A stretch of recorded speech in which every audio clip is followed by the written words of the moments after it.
Good day. I'm Engineer Ernesto C. Prudenciado Jr. and I'm going to discuss today non-concurrent forces. Pakirecall nga yung non-concurrent forces. Non-concurrent forces ay yung mga forces na hindi nag-intersect at a common point. So, opposite siya sa previous discussion natin na concurrent forces. So, problem number 1. In the force system shown, find the resultant and the distance x. So, ito yung R natin, this one. Nilagay ko lang siya dyan, going up, kasi hindi natin alam yung direction ng R. Pero, makokorek natin siya after a while. Kasi pag makikita natin na negative yung result, so, meaning opposite yung direction ng R. So, let's solve. Summation of forces, vertical equals to 0. This is 40 plus 60 plus R minus 70 equals 0. So, R natin is equals to negative 30. So, meaning, ang totoong direction ng R is pababa para maging positive 30 siya. So, ito edit ko lang. Ito na yung totoong direction ng R. Pababa. Okay? So, makukuha natin ang x by summation of forces or moment about this one is A and this one is B. So summation of moments about A equals to 0. Let's take note that clockwise positive and counterclockwise negative. So 40. So nag-act siya papunta dito. So that is counterclockwise. So this is negative 40 times the moment arm, which is 2, plus or minus 10 kasi si 60 nag-act din siya counterclockwise, times the moment arm, which is 11 plus 2. So 13. Okay? So ano pa ba? Minus or plus 70 times 8. Okay? Tapos yung R natin, kasi nakuha natin, dapat siya pababa. So, plus din siya. Plus, ano yung R? 30 times the moment arm, X is equals to 0. So, makukuha natin X is equals to 10 meters. So, okay. Mayroon na tayong answer. That's letter B. Okay. Okay, good day. We have a new topic today. This is coplanar forces. Now, what is coplanar forces? Ito yung forces na nag-act on the same plane. Maybe it is a parallel or non-parallel, concurrent or non-concurrent, as long as it acts on the same plane, that is called coplanar forces. Now, problem number 1. In the force system shown, find the angle and the magnitude of its resultant. So, to get the angle and the resultant, we have to sum up all the components of the forces given. So, summation of forces vertical is equals to 0. So, let's call this as Ry. So, 600 times the vertical component is sine of 30. So, plus 200 kasi papunta siya taas. So, this is 500 Newton. Now, summation of forces horizontal is equals to 0. Let's call this as Rx. So, the horizontal component of the 600 force, this is cosine of 30 plus si 200 wala naman siyang horizontal component, so wala lang siyang idadagdag. So this is 519.62 Newton.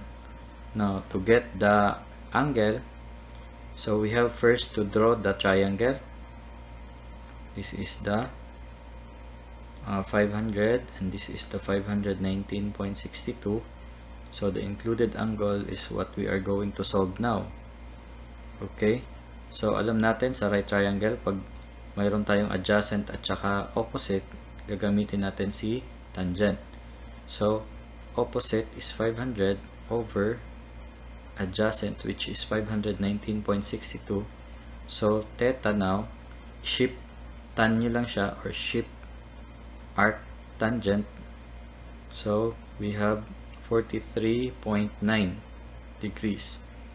So, to solve for the resultant, Pythagorean theorem lang. R is equals to the square root of 500 squared plus 519.62 squared. So, equals to 721.11 Newton. So, mayroon tayong answer na letter D. Okay. Okay, problem number 2 na tayo. In the force system shown, A, find the resultant. B, angle of resultant with respect to x-axis. C, find the horizontal distance from the origin where the resultant intersect the x-axis. So, una muna natin is pinapahanap sa atin yung resultant. So, unang gagawin natin is summation of forces horizontal equals to 0. So, horizontal is lagay natin Rx. Okay? So, lahat ng forces horizontal isa-sum up natin. So, 42 because positive going right, cosine of 33 kasi yun yung horizontal component niya. Okay? So, ang 34 din going right. So, cosine of 10 degrees. 26 is wala namang horizontal component. So, jump tayo sa 28. But si 28 going left. So, minus 28 cosine of 40. Okay? So, we can find Rx is equals to 47.26 Newton. Okay? So, summation of forces vertical naman tayo. So, Ry is equals to, ito naman si 42 sine of 33. Again, positive kasi going up. So, si 34 going down, so minus siya. 34 sine of 10. Okay? So, si 26 going up. Okay? And plus 28 going up, sine of 40. Okay? So, Ry is equals to 60.97 Newton. Okay lang, madali lang. So, again, ang resultant is Pythagorean theorem lang. R is equals to square root of Ry squared plus Rx squared. Again, substitute lang natin, square root of 60.97 squared plus 47.26 squared. So, answer natin is 77.14 Newton. Okay, mayroon na tayong resultant. Again, ang resultant natin ay isang force na nagre-represent siya sa lahat ng forces given natin. Yun yung definition ng resultant.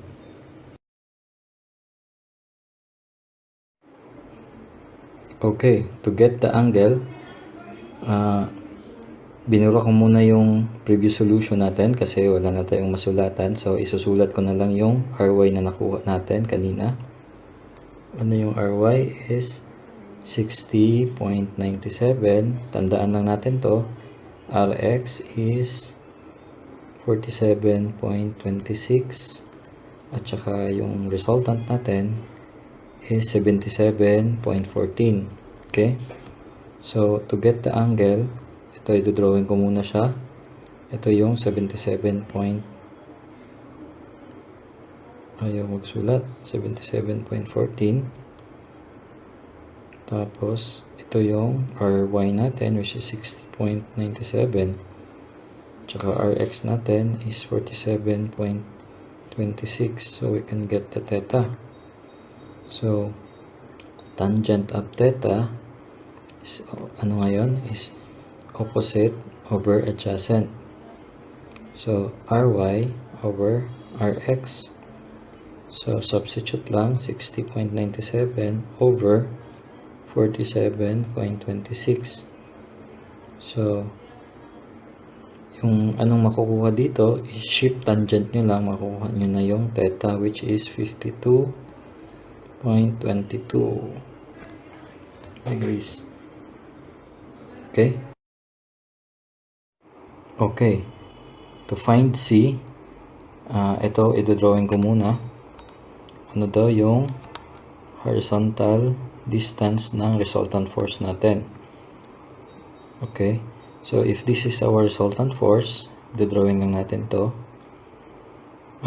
Alam natin that the angle is 52.22. So, this angle is also 52.22. So, yung pinapahanap sa atin is this distance, which is, ilagay natin as x. So, yun yung ipinapahanap sa atin. Now, ang unang gagawin natin is, kunin natin yung moment arm ng resultant force with respect to the origin. So, ito, vertical component to, or perpendicular distance. Okay? So, let's call this as D. So, kukunin muna natin si D. Now, pagkuha kay D, isa-sum up lang natin lahat ng forces na given papuntang origin at saka si resultant, i-equate natin siya with his moment arm, which is D. So, ito. R times D, okay, equals to, but we know R.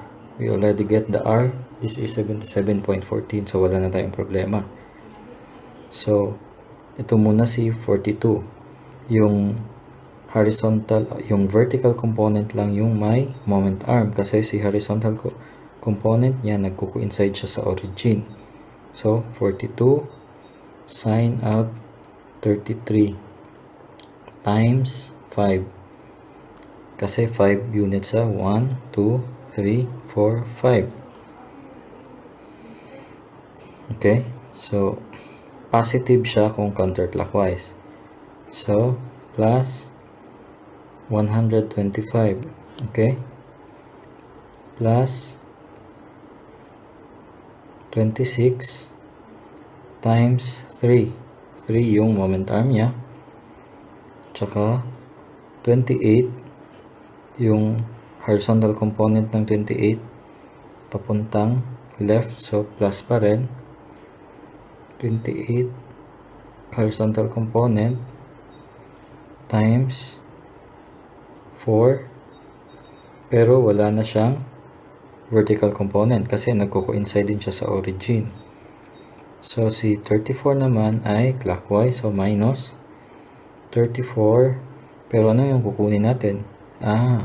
This is horizontal component kasi sa vertical component nagko-coincide din siya sa origin. So horizontal component ng 34 is cosine of 10. So substitute or plug in natin yung 77.14 dito sa R, so we can get D. So ano si D? D is 4.79. Pero hindi pa yan yung makukuha natin. Kasi yung pinapakuha sa atin si X. So makikita nyo, right triangle to. Okay. Mayroon tayong theta. Mayroon tayong D. Makukuha natin si X by sine. Okay. Sine of 52.22 is equals to D over X. But we know D, this is 4.79, so makukuha na natin si X. Now, X is 6.06 unit, or ilagay na lang natin na meter. So, mayroon na tayong answer. So, lahat ng answer natin ay nagko-coincide letter D. Okay. Hello, good morning. We're going to solve problem number 2 by Caltech. So, ganun pa rin yung problem. So, ang gagawin natin is reminder na kunin nyo yung calculator nyo para masundan nyo ito. Okay, so una natin gagawin, shift mode down at saka for 1 kasi i-on natin yung frequency natin. So next is mode 3 2. So ayan, meron ng frequency. Okay, so ang first force natin is yung 42 Newton. So i-enter natin siya. So shift polar or AC muna, tapos shift rect, tapos 42 comma, ito shift, tapos close parenthesis para lumabas yung comma, at saka input natin yung angle 33. So equals, mayroon na siyang value ng x at mayroon siyang value ng y. So ang gagawin natin ay AC muna, tapos shift 1 2. Okay, so yung value ng x at saka value ng y i-input natin dito. Okay, so shift x, alpha x, yan yung value ng x, tsaka dito naman sa second row, sa value ng y, so alpha y. Okay, so may data na tayo. So AC ulit. Okay, so ang pangalawang force natin is yung 34 Newton. So shift rect 34 shift comma 10 degrees. Okay, so ayan, x and y, mayroon na tayong value ng x and y. Automatic siya, na-store siya sa store ng x at saka sa y. So balikan natin yung data ulit, shift 1 2 down. So yung pangalawang force sa number 3 na natin i-input. So shift x, yan, at saka sa row 4 yun sa y, alpha y. Okay, so continue tayo. So AC muna, tsaka yung shift rect.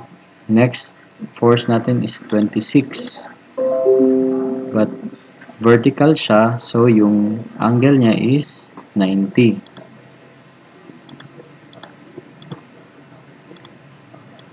Okay, mayroon na siyang value sa x, 0 si x kasi yung wala siyang horizontal component, at saka vertical yung y. So AC muna, then balik tayo sa data. Continue lang tayo mag-input. So sa 5 na tayo.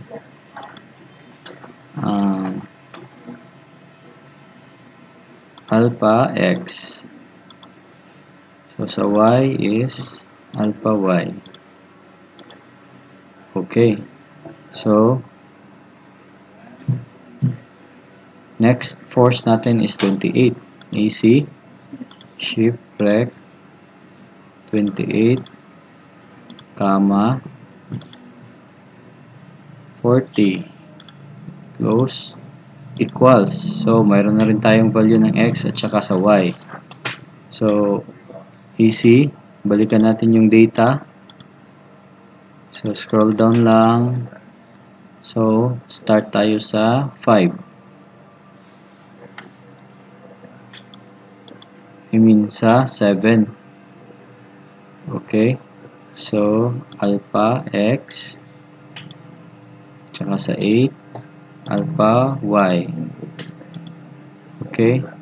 So, wala na tayong ibang force kasi yung 125 is couple or moment. So, lahat ng data na entry na natin. So, yung unang pinapakuha is the resultant. So, ang gagawin nyo lang is to sum up all the forces entered. Okay, pero bago nyo siya ma-sum up, kailangan muna nating ayusin yung data natin according to sign convention. Okay? Shift 1, 2. So, ito na yung data natin. So, first data natin, yung row 1 at saka 2, ito yung sa 42 kN. Right? So, yung x component ni 42 is going to the right. So, okay siya, positive siya. So, yung y going up is positive. So, okay. So, next tayo is sa 34 Newton. So, 34 Newton, nasa row 3 at saka 4 tayo. Yung row 3, yung x component ng 34 going to the right, so positive, okay. So yung y component ng 34 pababa, so i-change natin ito na negative 1. Okay? Tapos sa force 26 tayo, nasa row 5 at saka 6. Yung sa 5 natin, yung sa x component natin, so wala naman siyang force, so hayaan lang natin siya dyan. So yung y component niya is going up, so positive 1, okay lang. So sa 28 force tayo, yung x component niya is going to the left, so gawin natin negative 1. Okay? Tsaka yung vertical component niya is going up, so positive 1. So, okay lang. So, AC. Now, we can sum up the vertical and the horizontal component. So, gagawin nyo lang is shift 1, 2. Shift 1, 3. Kasi sum. Unahin muna natin yung horizontal components. EX, so number 2, okay, equals, so 47.27, enter nyo lang, shift store X, okay, at saka yung vertical component nya is shift 1, 3, AY naman, so 4, okay, equals 60.968. So, shift store Y. I-store lang natin siya sa Y. Okay? Yung A na pinapakuha sa atin is the resultant. So, ano na yung resultant? It is Pythagorean theorem lang. Okay? So, square root of alpha x squared, okay, plus alpha y squared equals, so, force is 77.14. So, pareho pa rin sa conventional solution natin kanina, which is letter D. Okay? So, to solve naman for the theta, alam natin na tangent of theta is equals to Ry over Rx. Okay? So, alpha x, alpha y pala, divided by alpha x. Okay? Mayroon tayong data, shift tangent equals. So, angle natin is 52.22. Okay? So, pareho pa rin ang solution natin kanina. So, ang letter C naman, yung horizontal distance from the origin where the resultant intersect the x-axis, kukunin muna natin yung direct or the nearest point from the origin to the horizontal force or the resultant force. So, yun yung D. Na-solve natin yan kanina. So, ang gagawin nyo lang dyan is i-access natin yung data natin at saka yung counterclockwise gawin nyo positive, ang clockwise gawin nyo negative. So, sa 42 force natin, yung x component natin is going to the right or counterclockwise, pero andun siya nagko-coincide sa origin, so wala siyang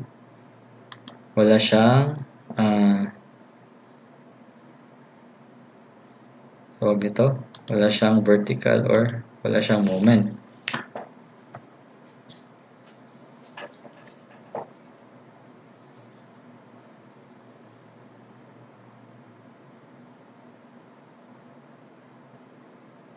Okay, sa 42 force natin, yung x component niya is 0 kasi wala siyang moment kasi nag-intersect siya sa origin.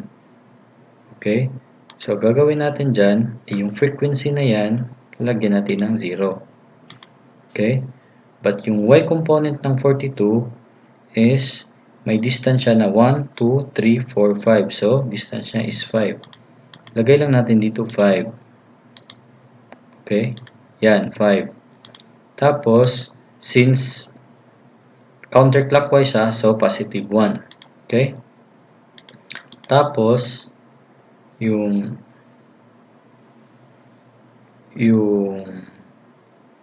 34 kN natin, yung horizontal component niya, ito, 33.433 o 483 times, mayroon siyang distance na 1. Okay? Pero, clockwise siya. So, gawin natin dito negative 1. Okay? Tsaka yung y component niya is pababa, pero nag-intersect siya sa origin, kaya gawin natin tong 0. Okay? So, next force natin is 26. Yung vertical component niya, kasi vertical lang naman talaga siya, so yung horizontal component natin, lagay natin 0 kasi wala. So, yung y component niya is 26, but acting counterclockwise, so positive, but meron siyang moment or distance na from the origin na 1, 2, 3. Okay? Tsaka yung last force natin is yung 28. Yung horizontal component niya is may force na 1, 2, 3, 4. May distance na 4 from the origin. Pero, clockwise siya, so, gawin natin positive 1. Yung y component naman niya is nag-i-intersect sa origin, so wala tong force. So, gawin natin 0. Okay? Pero, i-add natin yung 125 na moment natin. Okay? Kahit saan nyo ilagay, sa x or sa y, pero dito na lang sa x, 125. Tsaka lagyan natin ng 1. Okay? Kasi nag-ano siya, nag-act siya sa 1.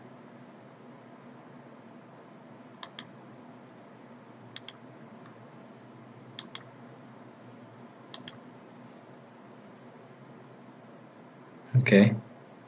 Lagyan natin yung y ng 1, assuming na mayroong 1 unit distance na ina-act niya. Kasi pag 0 yung y, magiging 125 times 0, so 0. So, hindi siya magiging effective sa force system natin. Kaya lagyan natin ng 1 para hindi siya mawala. Okay? May data na tayo. So, gagawin nyo lang is isa-sum up lang natin yung data natin.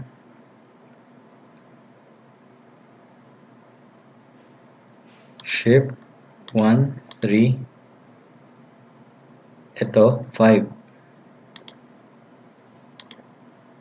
369.68. I-divide lang natin yung kaninang nakuha natin na resultant, which is 77.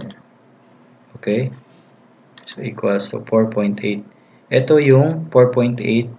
Ito yung D na nakuha natin kanina sa conventional solution. Ito yung direct distance ng resultant force papuntang origin.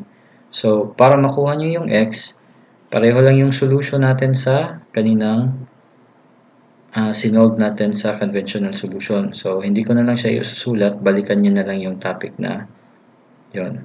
Okay? Thank you.